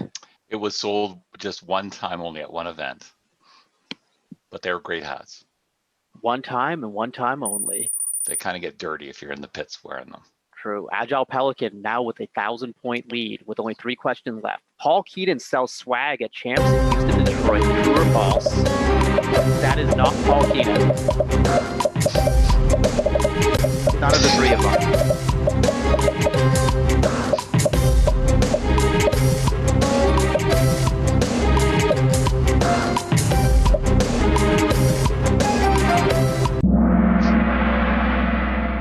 The answer is false. Paul, what do you do at the championship? Technically, I run registration at both events, although in actual fact, I'm at registration. I don't run it. But every Friday, both in Houston and Detroit, we have First Canada Friday or Canada Day, and those were the 40,000th registrants at that got First Canada prizes. Wow, very cool. Okay, 2 more questions left. Let's see if anyone can catch Agile Pelican. The lead may be insurmountable. It actually technically is. Whose idea was it to get First Canada socks this year? Adalia, were you wearing these socks at Durham? I was not, but I did want to pick up a pair. Okay. You had like pretty swaggy socks on. I do own a few pairs of Swaggy socks that I wanted to add to my collection. The Girls in STEM Council. That's right. At the Girls in STEM event up at the Kingbridge Center, Paul, why don't you tell us about what happened up there? So I was there to support it before we were going off to a June conference last year, and they had this contest that I found out about after it was sort of over, and I was asked to pick from what their choices were, and so I chose a few things, and that was one of them. And the designs were actually chosen by our own sock-wearing maven, Christine Bibick of the Waffles. So she is constantly sporting those kinds of socks.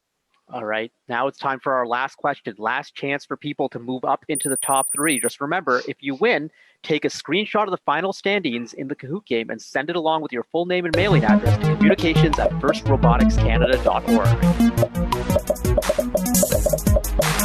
What kind of question is this?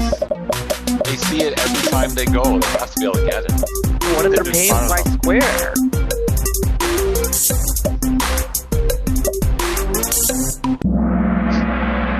And the answer is gray. See, lots of people got it. Yeah, that's true. I just not that observant, I guess. All right, let's take a look at our final standings now. Third place, Charming Horse, 16 out of 23. Second place, Dr. Bobcat. And first place is Agile Pelican, 18 out of 23. So take a screenshot with your screen name so we know that you're a winner. Send it to communications@firstroboticscanada.org along with your full name and mailing address to get your gray hat. Thank you, Paul, for this trivia. Adalia, do you have any final comments for Paul before he leaves, the merch master? Not really any from me. Thank you for No putting suggestions? together Kahoot. Yeah, any suggestions? Adalia, this is your chance. First belts. Oh, that's right. That was your suggestion. I remember that. It. First belts. I know. I have a feeling that you'll never take it, but I'll consider it. I'll consider it, Adalia. Adalia is one of the leaders of the youth council. She knows what the people want. She's in tune with the community. You should be paying attention. Yeah, I thought the same thing of those people that wanted the sweatpants too. Not so much. I think you need like a nice fitted, like a fitted hat, like maybe like a flat, or like a nice snapback. That's what I'm saying. That's also been suggested. I'll look into that. Thank you for that, Karthik. And thanks no for hosting. problem. Well, and thank you, Paul, for being on. And seriously, thank you for being at all our events with this positive energy and everything that you do. And just thanks for being the merch master and just being a huge part of our community. So before we get to our next segment with team showcase of Team 7480, let's take a look back at the Detroit Championship from last season.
All right, and we're back. I have to say that last segment with the Merch Master Swaggy P must have went over so well because I have 143 notifications on my phone that came through during that segment, and I'm looking forward to reading every single one of those messages. Not at all. All right, so let's jump to it.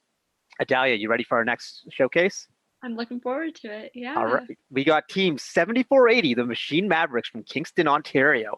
They've been doing first since 2019. That's right. They had a rookie season last year, and it was a big rookie season. They won the Windsor District event as well as the Rookie All-Star Award at the Provincial Championship. In their second year, they had a really impressive showing at the Durham College event. That robot was like, wow, it was impressive. And now we get to learn all about the robots. So I'd like to introduce from Team 7480, Austin, Mara, and Olivia. And Olivia was the winner of the FLL East Provincial's Youth Mentor Award this year. So congratulations, Olivia. And thanks to all three of you for being on the show. Thanks. Yeah, I'm Olivia. I'm the co-founder and programmer of the Machine Mavericks. I'm Mara. This is my second year on the team, and I am one of the drivers. I'm Austin. This is my first year on the team, and I'm one of the people who helped build the robot. I'm mechanical, I guess. All right. Well, let's take it away and let's learn about your team and your program. So we're the Machine Mavericks from Kingston, Ontario. We were founded in the fall of 2018. And myself and the other co-founder, Ella, had both graduated from predominantly female FLL teams. So there was some discussion about starting an all-girls team, but we decided that what we wanted to do instead was start a team that was more representative of the real world and have an emphasis on parity instead of having just females or just males. So we're really proud because we have 12 girls and 10 boys on our team, so 22 students from 6 schools. We have 13 mentors, and then we have 2 shop dogs. So this is Charlie. He's our biggest fan. And then we're also really fortunate to have an in-house machine shop. And the other co-founder, Ella, she was notorious for all of her machining fails. So we started putting them all into this little box. So every time anyone has a machining fail, they put it in the memory box. So we have all these different warped pieces of metals that each have their own unique story. So that we think that's one really unique thing about our team that just shows how we embrace failure and learning. Okay, go to the next slide. So another big thing on our team is safety. So this year, our safety captain, Ethan, created an air quality and noise level sensor. So he set this up in our shop, and then he also wore this all around Durham. So he tracked the air quality and the noise levels at the competition, and also it had GPS, so it logged where he was. So all of this updated live to our website at the competition, and it's currently updating live in our shop, even though nobody's there. So we're currently working on learning how, we're parsing this data so we can find trends and make the first community safer. Olivia, I need to interrupt, but what happened at 450 with the air quality? So I was just thinking that as well. So we have a plasma cutter, and that lowers the air quality. So you can all see there's a jump in sound, and then shortly after there's a jump in air quality, about the same time. So I would say that we were probably plasma cutting, so it got really loud, and then the air quality went down. So these are the kind of things we're trying to learn from this data. Okay, I wasn't sure if that was at Durham, and I was like, did someone just release toxic gas in the middle of the event? Oh, that was at our shop. Okay. Yeah. And then another thing that we did is we built a safety glasses object detector. So it was this camera that could detect whether or not people were wearing safety glasses, and it would give them a friendly reminder to put them back on.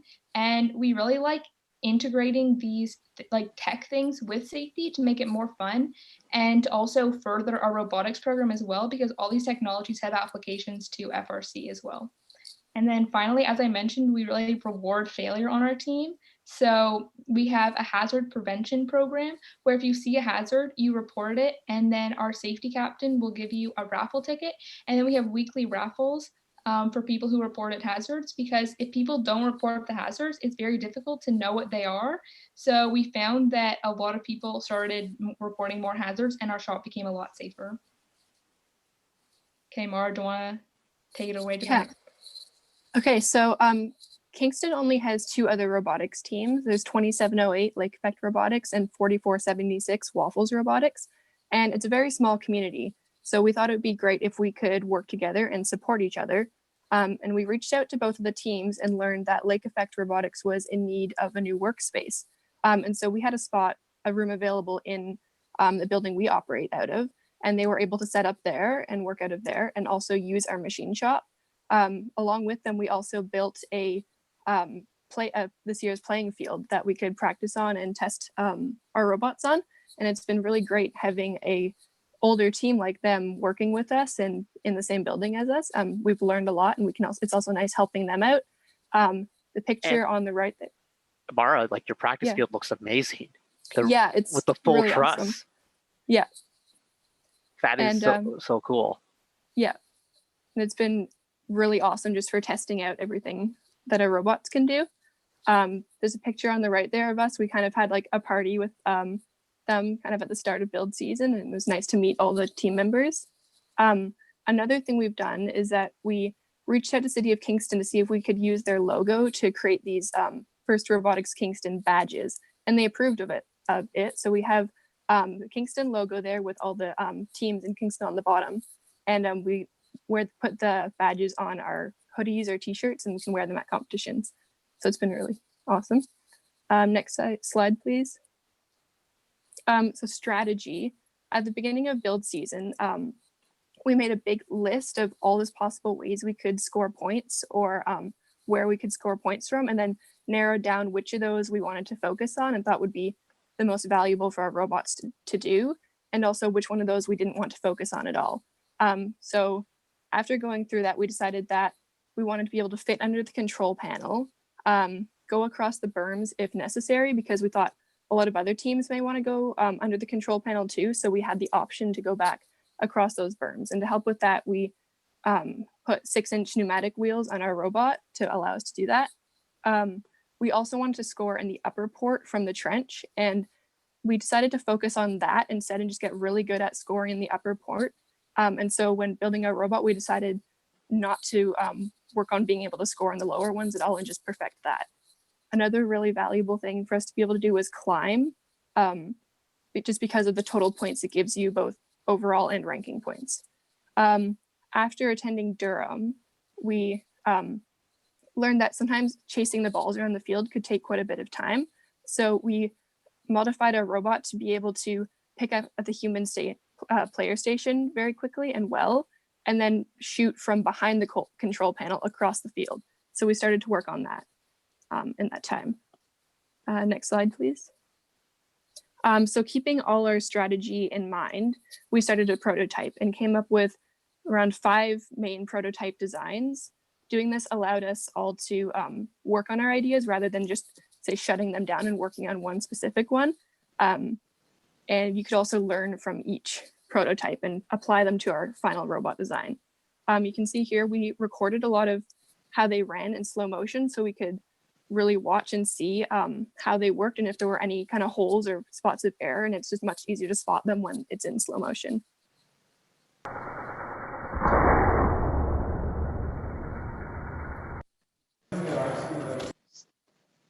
So one of the things that's not here is it's like a pneumatic cannon that we prototyped. We thought it would be able to shoot the length of the field, but it ended up shooting like 1 foot. And yeah, it as we went along, we managed to go from 1 foot to like launching like 32 feet, which shows how we progressed. How did that pneumatic cannon work? Like, what was the concept behind it? So basically what it would do is that we would push a ball on one end, and then we would fill it with compressed air, and it would launch it. But it like, we didn't have a big enough volume of compressed air that we could store on the robots, so it didn't work out that well. Right. Okay, you can go to the next. So this year is one of the techniques that we use for making a robot. It's CNC plasma cutting. So basically what we do is we take a piece of sheet metal and we cut a 2D shape into it. And then thanks to a local business that we were able to go to, they showed us a way of bending the metal by hand into the shapes that we wanted. For like example, the little triangle. So you can, or the pyramid. So you can see it's a shape in the metal, cut out in the metal in 2D. And then right beside it, you can see the 3D shape, all like folded up and then tack welded together just for extra strength. And also it's very fast and efficient to make stuff this way, because if it goes wrong, you can just cut another one once you've changed a few things, or if you want. And we can also make spare parts this way very easily, because you can store them flat and then you can fold them up once you've made them flat. Well, once you've stored them flat. That's it. And this year, this is our robot. Well, our robot at Durham. It has you can see how it has a different intake from the robot at our what do you call it, test field. And the one we decided to change the intake, and also we changed a bunch of other things besides the shooter. So the reason why we decided to change these is the intake jammed a lot when we were at Durham. Like it would take up balls halfway, or wouldn't pick them up at all. It wasn't very effective. So our new intake has just 2 rollers, and it picks the balls up a lot faster and more effectively. And also the other things we changed is the hopper. Our hopper was very tiny and only held like 3 balls, and they jammed in there a lot as well. So we increased our hopper size. And also, we don't need a vibrator to unjam them anymore. And for the shooter, I have to say that new intake looks amazing. That's so cool that you pulled that off in less than 2 weeks. Yeah, that was one of the things that we did on the plasma cutter. Yeah, that's a really impressive turnaround. It kind of shows the power of that your robot's never truly done in FRC. You're just always kind of looking for ways to improve. That's impressive. So for the shooter, basically it's a flywheel shooter. So we have like a 3.5 pound flywheel, and then we have like a wedge shape in it. So the balls come out fully inflated, and as they progress, they get squished, which helps with our accuracy, and also basically just helps with the accuracy. And then we have a rubber layer on the back, like a conveyor belt strip, basically. And what it does is it adds extra traction so that when the balls are launched, it gives them a spin, which it also helps with their accuracy. And then we have limelight targeting, which Olivia can explain later in this show, I guess. Okay, so our climb was a virtual 4-bar with a hook, and the hook was detachable at the top. And the reason it was detachable was because we didn't have a lot of room on the inside of our robot because our ball storage was there. So we had to attach the arm to the side of it, and we didn't want the robot hanging from its side. So the hook, once it got to the top and was on the bar, would detach, the arm would go down, and then it would start winching from the middle.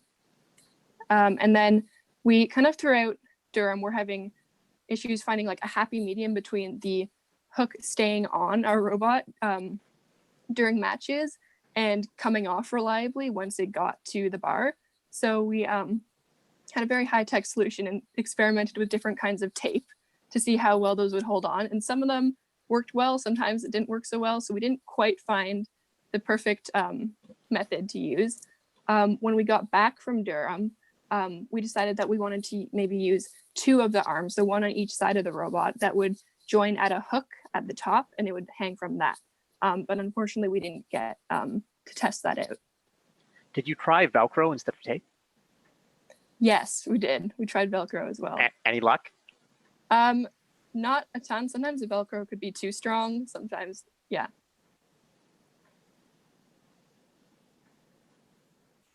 Okay, so now I'm going to talk about our programming a little bit.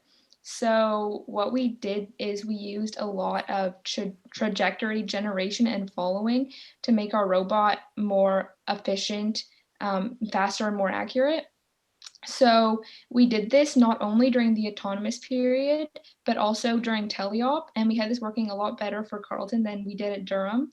But as Austin mentioned, we used data that we recorded from Shuffleboard in order to tune the PIF gains on the shooter.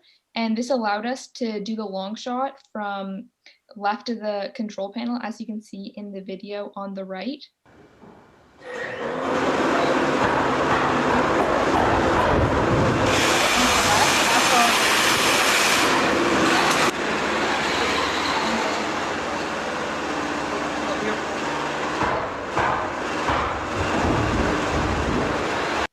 So you can see that we even tired out our mentor, but what we were planning on doing is just cycling between the human player station and that spot where we were shooting. And by the time that, I guess, a week and a half ago, we were able to get all 5 balls in from there instead of just the accuracy that you saw there. And one of the main reasons that we were able to do this is not only because of our precisely tuned gains, but also because of our limelight targeting. So yeah, we used the limelight and the Navex together for that command. So even when the target was not in view, we were still able to turn to it and lock on precisely. And then we used the calculated area of the target to figure out how far away we were and then what the appropriate flywheel speed would be. So that's it for our presentation. Are there any questions? Well, thank you. That's like a very, very cool robot. You know, one question that kind of hits me is, Olivia, we talked a little bit earlier about how you mentioned that your FLL experience, and then, you know, you won that FLL award. How do you think, how did your FLL experience prepare you for, specifically for the programming aspects of FRC? Well, personally, when I was deciding whether or not to do an extra year of FLL or start FRC, I thought that the programming for FLL was a bit lower level and that I was for a new challenge. But then once I started programming with FRC, I realized that there are actually many parallels, and I had learned a lot from FLL that I transferred to FRC, and a lot of the basic concepts were the same. It was just about learning new syntax. So I think I was very well set up by the EV3 programming. Yeah, just the way you explain the concepts right there, it sounded, you know, like you just have a better set of fundamentals than most FRC student programmers. And I think, yeah, I was wondering if some of that came from FLL. For sure. Adalia, do you have any questions for our team? Yeah, I really liked how you did the safety aspects, and you focus on that as well as making such a high caliber robot. And you also talked about doing a little bit of kind of outreach with the Kingston badges. Do you do any other outreach with your community or anything like that? Yeah, so this year we also hosted an FLL kickoff in Kingston for all the local FLL teams, as well as we started 2 FLL teams ourselves and an FLL junior team. And then we're also very excited to be starting an FTC team next year. So we'll have to look out for that. And we also did various programs just with like outreach and teaching other teams. So we had CAD courses that we ran that we invited all other teams to, and as well as instrumentation courses. So you mentioned you're starting an FTC team, and we're going to be having a show, a segment on one of these shows about FTC in the near future. But so is that going to be the same students who are on the FRC team, or are you going to use it for other students? How are you going to set that up? I think a lot of people are wondering how to use FTC effectively within the context of their FRC program. So I'd love to hear more. So what we have a parent volunteer. Shout out to Melanie, who is very keen with the FTC. So she's going to be running this, and the plan is to have students who are not involved with FRC. There might be a little bit of overlap, but especially we have some grade 7 students who aren't yet old enough to join FRC and who really want to build like the metal robots. So we have people like that who want to join. And then we have people who are graduating from FLL, but aren't necessarily ready for doing an FRC team. I think that's a really neat way. I think what's cool about FTC is it's really a malleable program in that you can use it a lot of different ways. Like you said, you can use it for like the grade 7s or 8s or people who are kind of transitioning for the program. Some teams I know are talking about using it as a fall program to kind of get ready for FRC and to ramp up that excitement. So I'm really excited to see next year where there's going to be, this year we just had the one FTC event in Ontario, but next year with 4 or 5, just to see how it grows and see all the different implementations of that sort of thing. A really cool question we had in chat is kind of recognizing some of the awesome stuff you did this season, but you won the Xerox Creativity Award at the Durham College event. And the question from Stills is, what aspect of your robot do you feel that the judges were recognizing with that award? Austin, do you want to talk about this one, about the agitator motor? Sorry, what was that again? You want to talk about this one, about the agitator motor that we had? So yeah, basically what we had is an agitator motor that it had like a, I don't know how to explain it. It was like a lobe attached to the end of the motor shaft, and it was offset. So when the motor spun, it would vibrate the balls down into the hopper using it, and it was had attached behind a wall, and it would unjam the balls for us, but it wouldn't work like. Sorry. Hi, Kat. I would also add on to that, our ratcheting gearbox actually broke at Durham. So what we did as a temporary fix, and it kind of ended up being a bit more permanent fix throughout the competition, is we cut the end off one of our ratcheting wrenches, and then we just taped it to the end of the shaft. So that was kind of it worked. It wasn't the most glamorous solution, but it was creative. Doesn't need to be. There was a question tying back to your comments about programming. It says, when you say lower level, like ASM, which I'm assuming means assembly, or C? I'm just talking about it's easier to understand, like lower level in terms of like grade 5 kids. Which is not assembly language. No, not at all. Like visual programming. Right, block-based sort of deal. Adalia, do you have any more? Adalia, sorry, I keep doing that. What was the biggest challenge that you had this year when building or during build season as a whole, whether it's building, strategy, coding, anything like that? Personally, I would say that the hardest thing was time management, especially the bag day, because we were like, oh, we can relax, like we don't have to get a robot done at the same point. But then we got more and more ambitious with our designs as we kept going, and we had a few all-nighters. But I mean, what can you do about that? I think we came with a good robot in the end. Right. I have a very important question for the three of you. The hats. Like, where did they come from? Why are they a thing? Because they're awesome. And, Swaggy P might want to start selling these with First Canada logos on them. But how did this become a Machine Mavericks tradition? Yeah, so these are Pook Toques. And last year when we were lucky to go to Worlds, we wanted something that would kind of define us as a Canadian team. And so some of us had known about these Pook Toques. It's a Canadian company, and they make like a lot of sock type merch. And so we reached out to them for a sponsorship, and they provided our team with hats for all the members to wear around Worlds. And so we've kind of kept it going because we think they're really cool. You can design them in all sorts of ways. They come with like a little booklet on how you can arrange the ears, and it's really fun. That is awesome. One question that we have from chat is, what is your favorite item in the memory box? So someone's going to have to explain what this means to Adalia and I, because we don't know. So my favorite one. What is the memory box first? So this was just the box of the little machining fails that we talked about right at the beginning. Right. And one of our students, shout out to Ella again, she was greasing a bearing, and then she dropped it on the floor and it got a bunch of dust in it. So she took the degreaser and she's like, oh, I'll just put it in a plastic cup and then put the bearing in that plastic cup. So she went outside, did this. But as you can imagine, it started melting the plastic cup. And then the bottom of the cup melted right out and fell into the snow. So now we had a bearing that was dirty, greasy, covered in pink plastic and snow.